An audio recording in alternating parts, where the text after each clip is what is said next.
sí que es verdad que bueno, nos costó un poquito encontrar el título de la charla y al final me he basado un poquito en cómo se titula la charla para hablarles un poquito de lo que quería hablarles.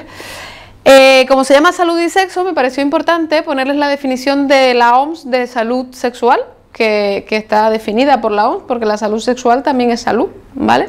Y es un estado de bienestar físico, mental y social en relación con la sexualidad. Requiere un enfoque positivo, y es lo que vamos a hacer hoy aquí. Vamos a hablar positivamente de la sexualidad y respetuoso de la sexualidad y de las relaciones sexuales, así como la posibilidad de tener experiencias placenteras y seguras, también hablaremos de eso, libres de toda coacción, discriminación y violencia. Y dicho esto, que es lo que define la salud sexual, vamos a empezar con los mitos. Mito número 1. La mujer puede tener dos tipos de orgasmo, el orgasmo vaginal o el orgasmo clitoroideo. Esto es un mito muy extendido en la población. Todavía la doctora Buffy y yo nos conocimos en un congreso en el que uno de los ponentes todavía tuvo la valentía de, en su ponencia, defender que existían dos tipos de orgasmo, y ahí tuve que saltar porque no me pude callar, y la doctora Buffy después salió en mi defensa.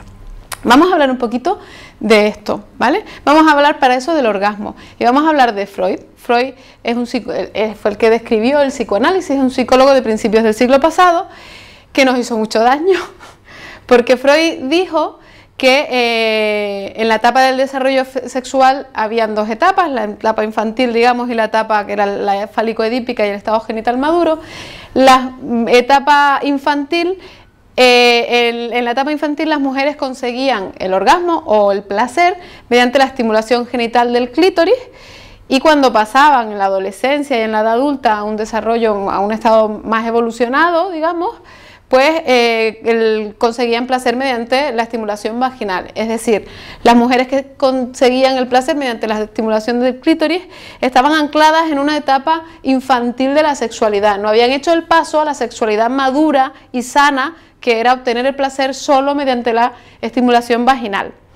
Esto Freud lo dijo alegremente porque él lo pensaba, está muy bien, cada uno puede pensar lo que quiera, pero no se basó en ningún estudio científico. Sin embargo, todo el mundo lo creyó, y durante toda la primera mitad del siglo pasado, las mujeres que no tenían un orgasmo solo con la penetración tenían un problema importante, porque no estaban en la etapa madura de la sexualidad, eran infantiles, ¿vale? Pero es que esto sigue siendo un mito que todavía se sigue oyendo. O sea, yo todavía oigo lo que decía, oigo el tema de que hay dos tipos de orgasmo. Ahora veremos cómo no. Entonces, en los años 50 ya empezó Kinsey a decir que en realidad la vagina era un orificio que no tenía sensibilidad y que en realidad no servía para la gratificación sexual, y empezaron a haber publicaciones al respecto. Llegaron Masters y Johnson, que luego hablaré de ellos, que fueron los padres de la terapia sexual, los que describieron la respuesta sexual humana en los años 60, que dijeron que la mayoría de las mujeres conseguían el orgasmo a través del clítoris. Y esto llegó un momento en que se convirtió también en algo un poco político, ¿no? Porque cuando llegó toda la revolución feminista y todo esto, pues las mujeres que defendían que tenían orgasmo con la penetración, pues eran subyugadas por el hombre, y el clítoris era poco menos que un estandarte del feminismo. Tampoco hay que pasarse, pero sí que es verdad que es un gran órgano. O sea, realmente a mí me encanta esto decirlo. Piensen que es el único órgano de la especie humana para el que la única función que conocemos es dar placer, porque el pene también da placer, pero tiene otras funciones. O sea, la función exclusiva del clítoris es dar placer, y es un órgano muy importante. Y esto les explico, yo creo que hoy en día ya está bastante conocido lo que es el clítoris, ¿no? Pero bueno, es triste porque en los libros de texto de la mayoría de los sitios todavía hoy no se describe el clítoris dentro de la vulva. A los niños, cuando les explican los genitales, nadie habla del clítoris, cuando es el órgano del placer femenino, ¿no? Por antonomasia. El clítoris no solo es lo que vemos por fuera, que sería esto de aquí, el glande del clítoris con el prepucio del clítoris. Por dentro tiene un cuerpo, tiene unos cuerpos cavernosos y tiene unos bulbos, que todo esto tiene terminaciones nerviosas y son causa del placer, ¿vale? Al final, después de todo esto, ¿qué pasa con el orgasmo, no? Es verdad que hay dos tipos de orgasmo, está el punto G, el orgasmo vaginal, el clítoris. ¿Qué pasa con los orgasmos? Pues en realidad, lo que pasa con el orgasmo es que no hay dos tipos de orgasmos, es que hay muchos tipos de orgasmos, porque está el clítoris, está la vagina, pero es que también está esto, también está cómo estemos nosotras, también está con quién estemos nosotras. No es lo mismo el orgasmo que yo puedo tener un día que estoy cansada con mi marido con el que llevo 30 años, que el orgasmo que puedo tener con el amante que me acabo de echar. Claro, no tiene nada que ver, ¿vale? Porque aquí hay mucha parte del placer sexual. Entonces, al final, la conclusión que yo creo que es con lo que nos tenemos que quedar es que no tenemos dos tipos de orgasmos, no, tenemos millones de tipos de orgasmos, porque da igual cómo lo consigamos, con quién estemos, da igual. Lo importante es disfrutarlo, ¿no? Hemos derribado un mito, vamos a por el segundo. El deseo sexual disminuye por la falta de hormonas tras la menopausia. Esto es algo muy extendido también, y en realidad los estudios científicos dicen que la disminución de los estrógenos, saben que después de la menopausia, y no solo después de la menopausia, hay muchas condiciones en la vida en las que tenemos los estrógenos bajos, porque puede haber problemas de enfermedades, en usuarias de anticonceptivos también puede haber problemas porque ponemos anticonceptivos a muy bajas dosis y tienen los mismos problemas a veces cuando llevan muchos años que las menopausias. Bueno, situaciones en las que bajan los estrógenos, hay gente que piensa que se disminuye el deseo. En realidad no es así, los estudios dicen que no hay una relación directa entre la disminución de estrógenos y la disminución del deseo. Lo que sí hay es esto, es lo que hablaba el doctor antes, la atrofia, que hoy se conoce como síndrome genitourinario de la menopausia, que incluye esta serie de síntomas y signos que ocurren cuando disminuyen los estrógenos. ¿Qué pasa? Que disminuye la lubricación, hay dolor con las relaciones, sangrados, y a la larga, si no hacemos nada con este síndrome, con esta atrofia vaginal, con esta sequedad vaginal, a la larga acabamos teniendo dolor al orinar, escozor, molestias, ¿vale? Y eso es lo que podemos evitar hoy en día con los nuevos tratamientos de los que ahora mencionaré. ¿Y qué pasa cuando esto ocurre? Cuando hay atrofia, cuando hay este síndrome genitourinario, ¿qué es lo que pasa? Pues que entramos en este círculo vicioso, yo siempre lo digo, del que es muy fácil entrar pero es difícil salir, porque además ya nos acostumbramos y muchas veces cuando lo consultamos nos dicen, es que eso es normal, mi niña, porque tú ya estás en menopausia. Pues no, es normal, pero no tenemos que aceptarlo. ¿Que está viva? Vale, cuando tenemos sequedad vaginal, ¿qué pasa? Que tenemos relaciones y nos duele. Cuando nos duele un par de veces, pues como cualquier ser vivo, hacemos una reacción de defensa y hacemos lo que se llama un vaginismo secundario, es decir, nuestra vagina, sin que nosotras lo queramos, por mucho que nosotras nos queramos relajar, como ya nos ha dolido varias veces, estamos en tensión y nuestra vagina se contrae involuntariamente. Eso es lo que se llama un vaginismo secundario y es por el dolor que hemos tenido otras veces. Si tenemos un vaginismo y si tenemos dolor, la relación sexual no es satisfactoria. Y si la relación no es satisfactoria, pues nos disminuirá el deseo, porque no vamos a desear algo que nos duele y no nos gusta. Y eso hace que disminuya la actividad sexual, y al disminuir la actividad sexual hay más atrofia. Entonces es muy fácil entrar aquí, y por eso sí que disminuye el deseo. O sea, no es tanto por la disminución de estrógenos exclusivamente, sino porque la disminución de estrógenos lo que hace es que hay una atrofia que a la larga, o a la corta, dependiendo de varias cosas que ahora vamos a ver, nos puede producir una disminución del deseo. Para esto hay muchos tratamientos. Tratamientos clásicos, los que recomendábamos los ginecólogos toda la vida era la cremita, porque además en España el tema de las hormonas como que no gusta mucho. Entonces cuando tú sugerías, no, un tratamiento hormonal y eso, desde hace unos años ya no está bien visto y la gente no le gusta usar hormonas. Entonces teníamos tratamientos hidratantes, pues, o tratamientos con ácido hialurónico de cremas, hay tratamientos con estrógenos locales que van bien cuando se utilizan. Yo siempre le digo a las señoras, mira, esto va muy bien, pero si lo compras y lo pones en el armario, no funciona. O sea, la crema hay que ponérsela. Y lo que suele pasar es que la gente se las pone el primer mes, mejoran mucho, a los 3 meses ya casi ninguna se la pone y al año cuando las vuelves a ver, vamos, no se acuerdan ni el nombre de la crema ya, porque no la volvieron a comprar nunca más. Entonces, hoy en día tenemos la fortuna de que la industria por fin se está preocupando por nuestra sexualidad, ya tocaba un poco, y han aparecido varias soluciones para esto de la sequedad vaginal y la atrofia.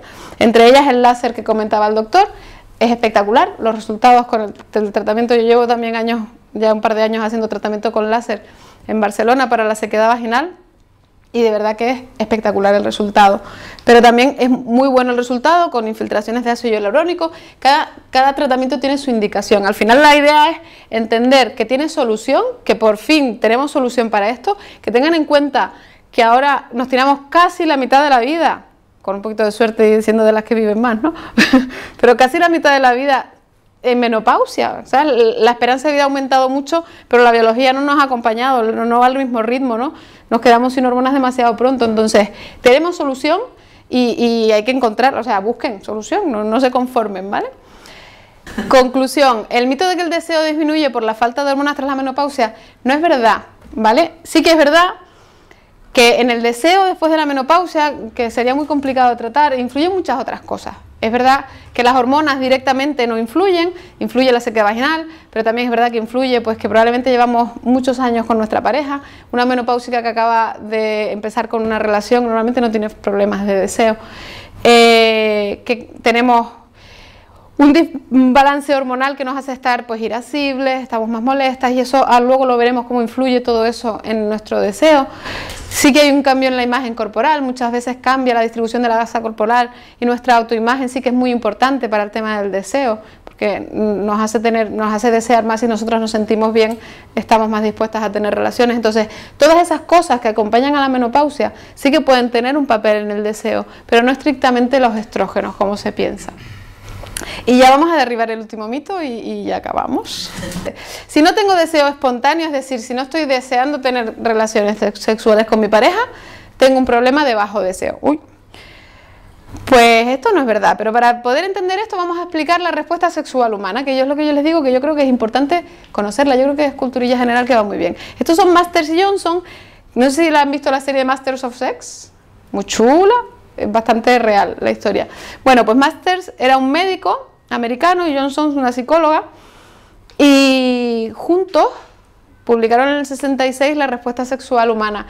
Ellos hicieron un estudio en el que filmaron y observaron más de 10.000 actos sexuales individuales o en pareja. O sea, esto para hoy en día sería la bomba, pero imagínense en el 66, un médico y su psicóloga, que además fueron pareja después, que se pusieron a filmar actos sexuales para poder medir la frecuencia cardíaca, el pulso, ver la dilatación vaginal, cómo cambiaban el color de los pezones, o sea, describieron de pe a pa la respuesta sexual humana. O sea, son los padres de la terapia sexual, porque después ellos además empezaron a hacer, con las conclusiones que habían obtenido, fueron los que iniciaron lo que es hoy en día la terapia sexual para solucionar los problemas sexuales. Pero además fueron los padres de toda la sexología moderna, o sea, chapó. Y esto fue lo que vieron Masters y Johnson. Pues Masters y Johnson vieron que en el hombre la respuesta sexual es de esta manera: hay una fase de excitación, se sigue de una fase de meseta, es una excitación muy alta mantenida, después llega la fase de orgasmo, y después del orgasmo la resolución. Y el periodo refractario es el periodo que pasa desde que hay la resolución hasta que el hombre puede volver a tener otra erección, es decir, puede empezar otra respuesta sexual. Esto aumenta con la edad. Un chico de 25 años seguramente en 10 minutos puede tener otra erección. Un señor de 60 años probablemente le cueste unas horitas, por lo menos. Y la respuesta sexual va haciendo que cada vez sea más largo el periodo refractario, es decir, es físicamente imposible que vuelva a tener una erección porque tiene ese periodo refractario. Pues esta es la respuesta sexual en el hombre. La respuesta sexual en la mujer, esto es lo que describieron Masters y Johnson, es fantástica, es lo que les decía antes, porque nosotros tenemos un montón de variedades. Estas son las orgánicas, digamos, y después están todas las que tenemos aquí arriba. Y ellos describieron esto, ¿no? Que también tenemos una fase de excitación, una fase de meseta, pero después el orgasmo puede ser de diferentes maneras. Puede ser un solo orgasmo con resolución, puede ser un orgasmo, bajamos un poquito a meseta y volvemos a tener otro orgasmo, y así podemos tener 3 o 4 consecutivos, orgasmos intensos bajando a meseta. Y después está el multiorgasmo, que son pequeños picos desde la fase de meseta, múltiples, pues muchos, no sé los que se puedan contar, hasta que se resuelve. ¿Vale? Esta es la respuesta sexual en la mujer. Lo bueno que tenemos las mujeres es que no tenemos periodo refractario. Esto es muy bueno. Podemos terminar y volver a empezar sin ningún problema. Físicamente no tenemos otra cosa que no nos apetezca, porque oye, ya está bien. Pero físicamente no tenemos esa limitación. Después llegó Kaplan en el 79. Kaplan era psicoanalista de sus orígenes. Vino Kaplan y dijo, bueno, esto está muy bien, ¿vale? Pero en vez de etapas van a ser fases, porque yo lo digo, y además voy a introducir que para poder iniciar la respuesta sexual tiene que haber un deseo previo. Si tú no tienes deseo por alguien, tú no inicias esta respuesta sexual. El deseo antecede a la respuesta sexual. Y gustó mucho esto que dijo Kaplan, y entonces a partir de ahí también pues se dio un cambio a todo. Y se empezó a considerar que el deseo era muy importante, porque tenía que anteceder a la respuesta sexual. Claro, eso hizo que la clasificación de disfunciones sexuales cambiara, se empezó a diagnosticar de problemas de bajo deseo. Antes no existía, el deseo no existía en Masters y Johnson. Llegó Kaplan e introdujo el deseo. Entonces empezaron a ver, sobre todo mujeres, con problemas de bajo deseo, se empezó a tratar el bajo deseo y se empezó a dar importancia al deseo. Después llegó Schnarch en el 91 y dijo, no, pero es que el deseo en realidad no es que esté al principio y después tal, es que el deseo ocupa toda la respuesta sexual, está al principio, pero se mantiene durante toda la respuesta. En general los hombres mantienen ese deseo espontáneo, los hombres lo tienen más fácil porque tienen ese deseo espontáneo de ¿me apetece? Las mujeres no, las mujeres cuando llevamos mucho tiempo con la misma persona, pues adaptamos nuestra respuesta y funcionamos de otra manera. El estar bien, el dejarte llevar y entrar en la respuesta sexual independientemente de en qué punto entres. Y hasta aquí puedo leer.